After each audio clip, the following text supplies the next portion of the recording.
Phil, t'es bourré du week-end sur Skyrock. Allez, bourré du week-end, c'est parti. Rémi, on va filer au Havre parce que ça boit en Normandie, non? Numéro 1. Oui. Ouais, un homme a frappé avec insistance à la porte d'une inconnue. Et dès que la porte s'est ouverte, il s'est engouffré dans l'appartement pour s'allonger sur le canapé. Il était trop bourré, il était fatigué. Bon, la victime, une femme, a pris la fuite, vous m'étonnez. Elle a eu Tu pars peur. en courant, oui. Elle a appelé la police, à leur arrivée, les policiers ont trouvé le soulard tout à fait en train de dormir. Il ronflait paisiblement sur le canapé et sa nuit s'est terminée au poste.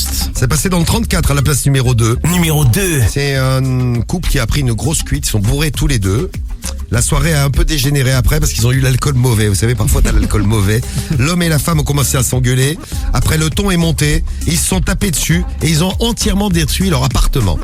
En se jetant le micro-ondes à la gueule, la télévision après, donc il y en a un qui avait le micro-ondes qu'il a acheté sur l'autre. L'autre a pris la télé, l'a jeté sur la femme, le canapé, le frigo, la table de cuisine, le lustre. Rien n'a été épargné. Ils ont tout bousillé et en plus, pour couronner le tout, parce que évidemment ça faisait du bruit, les voisins ont été terrorisés, ont appelé la police. Ils ont été placés en détention pour violence conjugale réciproque. C'est-à-dire qu'en fait, c'est violence conjugale dans les deux sens. Sérieux, eux, ils ont tout gagné. C'était dans le 34.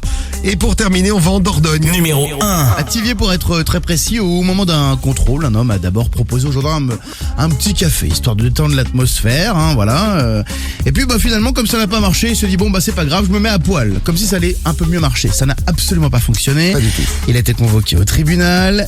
C'est un paysagiste de 43 ans. Il a expliqué qu'il avait pris une cuite parce qu'il était en colère. Il est pas content. C'est vrai, quelqu'un lui avait dérobé tout son matériel de travail. Il ne se souvient pas de la suite. Il a déjà été condamné à 12 reprises pour des faits similaires. Donc voilà, c'est un habitué. Et là, cette fois-ci, Le mec se fout à poil devant les gendarmes. Ah voilà, c'est ça. Il a écopé de 6 mois de prison ferme et de 6 mois avec sursis et obligation de soins. Voilà, j'aimerais pas être le gardien de prison, moi. Qui... Ah non, moi non plus, non. Et il se met à poil plusieurs fois. Oui, et ni d'ailleurs son co-détenu.